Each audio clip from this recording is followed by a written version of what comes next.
বৃহস্পতিবার সুরমা বিধানসভা কেন্দ্রের সালেমা কমিউনিটি হলে সুরমা বিজেপি মণ্ডলের এক দিবসীয় প্রশিক্ষণ শিবির অনুষ্ঠিত হয়। উপস্থিত ছিলেন রাজ্যের বিজেপি সহ সভাপতি তাপস ভট্টাচার্য, রাজ্যের বিজেপি সম্পাদক তাপস মজুমদার, সুরমা বিধানসভা কেন্দ্রের বিধায়ক স্বপ্না দাসপাল, ধলাই জেলার বিজেপি সভাপতি রাম ত্রিপুরা সহ দলের অন্যান্য কার্যকর্তারা। এক সাক্ষাৎকারে রাজ্য সম্পাদক তাপস মজুমদার বলেন, আজ সুরমা বিধানসভা কেন্দ্রের সালেমা কমিউনিটি হলে আমরা সবাই দলের কার্যকর্তারা একত্রিত হয়েছি এক দিবসীয় প্রশিক্ষণে।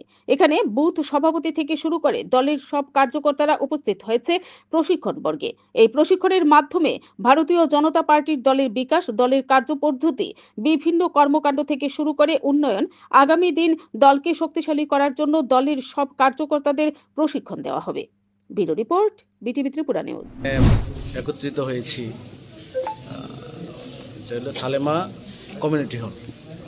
সালেমা কমিউনিটি হলে আজকে ভারতীয় জনতা পার্টির পক্ষ থেকে, মণ্ডল কমিটির পক্ষ থেকে এখানে এক দিবসীয় প্রশিক্ষণ বর্গের আয়োজন করা হয়েছে।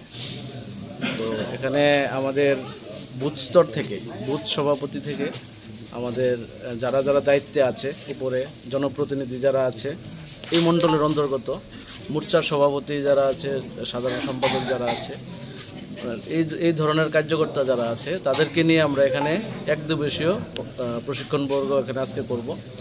এবং এই প্রশিক্ষণ বর্গের মাধ্যমে আমাদের ভারতীয় জনতা পার্টির যে ইতিহাস, বিকাশ বা আমাদের কার্যপদ্ধতি বা আমাদের সরকারের বিভিন্ন অ্যাচিভমেন্ট, এগুলি নিয়ে আজকে এই এক দিবসীয় কর্মশালাতে আলোচনা হবে।